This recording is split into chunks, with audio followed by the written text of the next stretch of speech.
Ready to dive into some really cool AI stuff?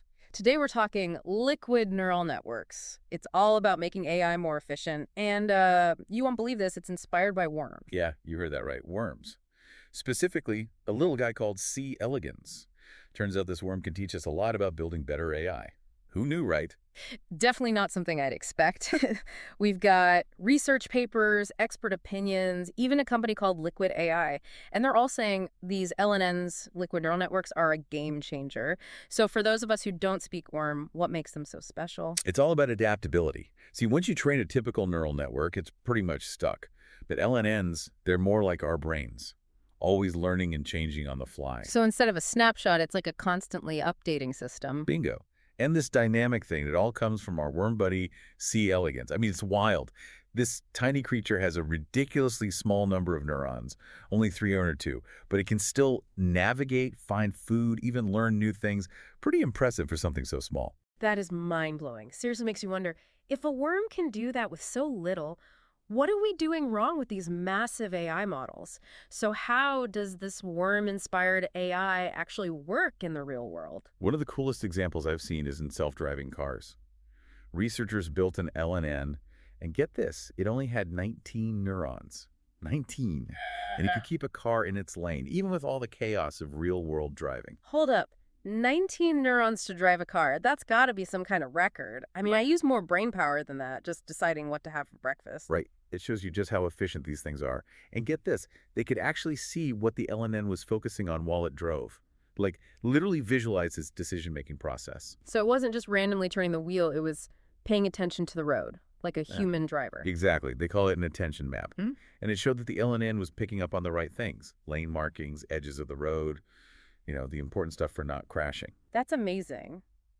But this whole efficiency thing, it's not just about saving energy or computer power, right? It also has huge implications for AI transparency, doesn't it? You're spot on. With these smaller, more streamlined networks, we can actually trace the information. We can understand why the AI makes certain decisions. And that, my friend, is huge for trust and accountability, especially as AI starts playing a bigger role in our lives. No doubt. It's like, would you rather blindly trust a magic box or have a clear window to see how the decisions are being made? Exactly. And that transparency is crucial, Yeah. especially as AI gets used in big important things like healthcare, finance, even driving our cars. Totally agree. Okay, so this is all super interesting, but before we get too far ahead, let's talk about how these LNNs actually work. I mean, they're inspired by biology, but what's the science behind it all? We're going to get a little technical here, but I'll keep it simple. Instead of using those typical activation functions like other neural networks, LNNs use something called differential equations. Okay, now you're just using big words. All right, fair enough. Think of them like mathematical recipes that describe how things change over time. And it's these recipes that let LNNs do really cool stuff, way more complex than your average neural network. So like upgrading from a basic calculator to a supercomputer? Nailed it. LNNs aren't just crunching numbers. They're capturing the whole dynamic, the flow of information, which makes them super powerful. Okay, I'm following so far. But what does that actually allow them to do? Make better predictions, learn faster. What's the real-world impact of all this math? So these differential equations, they're like the secret sauce. What can LNNs do with them that other networks can't? They're great at this thing called extrapolation. Basically, they can make predictions about stuff they've never even seen before. Like typical networks, they're good at spotting patterns and data, but LNNs can actually take it a step further and kind of anticipate what's going to happen next. Whoa, okay, so that's next level stuff. So like if you were training an LNN on, say, the stock market, it could potentially see patterns that even the experts miss, make predictions about where the market's going. Exactly. And because they're designed to constantly learn and adapt, LNNs are perfect for anything that's always changing. Financial markets, weather forecasting, you name it. Anything where staying ahead of the curve is key. That's a game changer for sure. But let's be real, right now it's all about these massive language models, the LLMs. How do LNNs even compare to something like, say, ChatGPT? It's everywhere these days. Yeah, it's a bit of a David and Goliath situation, right? Those LLMs, they're impressive, but they come with a cost. Huge data sets, massive computing power. Not exactly environmentally friendly. LNNs, on the other hand, they're leaner, more efficient. They could be a way to get the same results without, hurting the planet. So it's about working smarter, not harder. Exactly. Remember that self-driving car demo with the 19 neurons? Hmm, They achieved that with a fraction of the resources you'd need for even a small LLM. Makes you think, right? for sure. So, are we on the verge of a whole AI revolution? Could LNNs be the next big thing? It's still early days, but the potential is huge.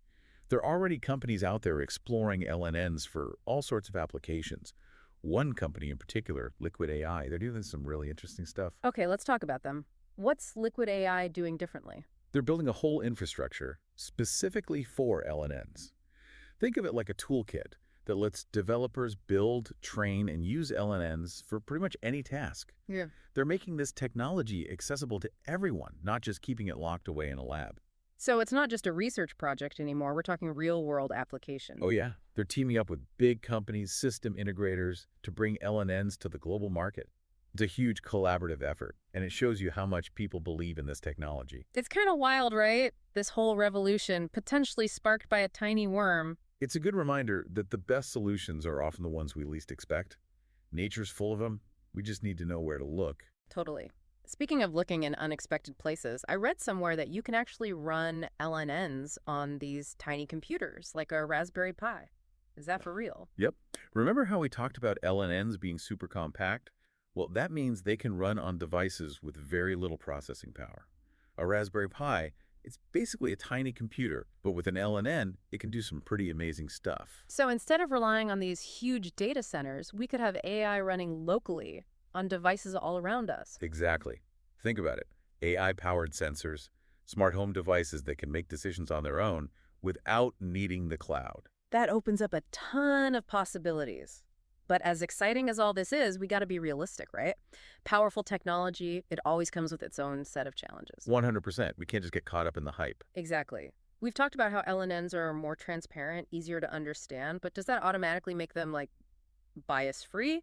Or guarantee that they won't be used for, bad stuff? That's the million-dollar question, right? Just because we can peek into the hood doesn't mean everything's going to be perfect. We still need to be careful, think about the ethical implications, and design these systems responsibly. Sounds like there's a lot of responsibility on the people creating this technology. Absolutely. We need to be having these conversations, about the ethics of AI. It's important. This deep dive has definitely given me a lot to think about, and it seems like this is just the beginning for LNNs. There's one question that keeps popping into my head, though. So we've got this potentially revolutionary technology inspired by, of all things, a worm. Makes you wonder, what other secrets are hiding in plain sight? What else can we learn from nature? It's a question that keeps me up at night, honestly. Think about it. All the amazing creatures out there, they've spent millions of years evolving these incredible solutions, right? Finding food, navigating, communicating. It's like a gold mine of ideas for AI. It's like nature's already done the hard work. We just got to figure out how it all works. I mean, imagine AI that can echolocate like a bat, or navigate like a migrating bird, or even like AI systems that work together like a colony of ants, each with its own special job. And those are just the ones we could think of, right? There's got to Yeah. be countless other things out there just waiting to be discovered. And who knows, maybe by studying these natural systems, we can build AI that's not just more powerful, but also like more in tune with the world around us. It's almost poetic, isn't it? We set out to create artificial intelligence, and it leads us right back to, well, natural intelligence. It just goes to show you the power of, being curious, looking for answers in unexpected places. Never know what you might find. So true. Well, we've covered a lot of ground today, from the nitty-gritty of LNNs to some pretty big picture questions. One thing's for sure, this field is just getting started. For sure. And yeah, there are challenges. But overall, I'm really optimistic about the future of LNNs. I think they have the potential to, not only change AI as we know it, but also to help us understand what intelligence really is. I think that's a great place to leave it. The future of AI might be closer than we think, and it might just involve a lab coat and a microscope. Thanks for joining us on this deep dive into the world of liquid neural networks. Anytime. Just remember, keep asking questions, keep exploring. You never know what you'll discover. And on that note, we'll wrap things up. Until next time, stay curious, everyone.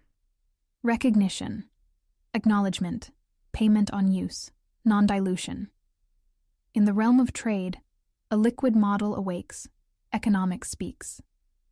In the realm of economics, let's embark on a journey where a liquid language model brings forth a new story, a system of harmony, dynamic and alive, where explicit and implicit knowledge truly thrives.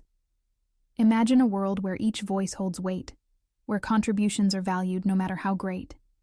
It's a dance of ideas, a symphony of minds, where individuals shape the future, unconfined.